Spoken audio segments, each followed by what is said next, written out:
Sincèrement, pour moi, ce n'était que des mensonges.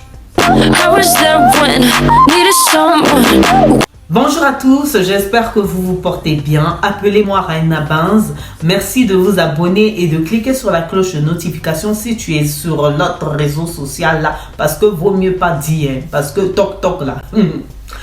J'ai pas envie de perdre mon argent, pardon. Et puis si vous êtes sur TokTok, merci de partager la vidéo s'il vous plaît. Donc aujourd'hui, je vais parler de l'interview de Francis Femba et je vais donner clairement mon avis. Parce que moi, le Pokwatoya là, ça glisse seulement. Je sais même pas. Par exemple, quand ma mère était enceinte de moi là, je me demande si elle n'était pas en train de critiquer les enfants des autres. Ou bien en train de critiquer les autres même. Mais bon, suivez seulement la vidéo jusqu'au bout. Sincèrement, l'affaire de Francis Femba là, moi j'ai trouvé ça un peu louche en fait. Le mec il paraît trop parfait. On sent que le mec en fait savait comment tourner ses phrases, comment enjoliver les phrases, En fait c'était comme un discours politicien. En gros le politicien qui veut se faire élire, qui veut absolument toucher les cœurs. Moi c'est comme ça que je l'ai perçu. Voilà. Et je me demandais, est-ce qu'il a été sincère dans ses propos, dans tout ce qu'il a dit en fait.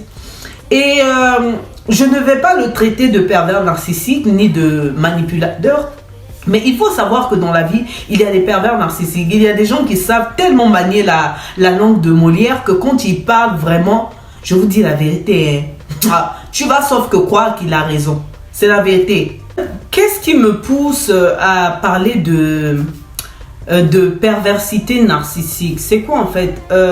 Après, je ne confirme rien. Je ne connais pas en fait son état mental et tout. Donc, je ne vais rien confirmer ni affirmer sur lui. Mais il y a des phrases quand même qui m'ont un peu tilté. Dans le sens où, quand il dit de lui que c'est une personne qui sait avoir ce qu'il... en fait, quand il veut quelque chose, il l'a en fait. Et deuxièmement, quand on lui pose la question, mais Coco et tout, qu'est-ce que tu lui dirais à cette femme? Il dit, ouais, je lui dirais de faire attention avec voilà quoi, pour ceux qui ont suivi l'interview, vous allez comprendre qu'il faudrait faire attention à ça pour sa santé. Ça, ce sont des choses à ne pas venir dévoiler. Et surtout quand il dit également, je connais certaines choses de Emilia et Emilia connaît certaines choses de moi. Est-ce que c'est pas une façon de dire attention, je te connais très bien, hein, attention à toi, tu vois. Moi, c'est comme ça que je l'ai un peu perçu. Et le fait de dire, ouais, je vais chez... je suis allée au Cameroun, je l'ai vue, elle était dans sa voiture, qu'elle a préféré baisser la vitre et elle s'est mise à pleurer. En fait, je sais pas. Moi, en fait, je n'ai pas senti cette interview sincère. Après, peut-être que c'est moi qui me trompe, mais c'était un peu bizarre. Le fait de toujours parler de leur amour en mode, ouais, ça...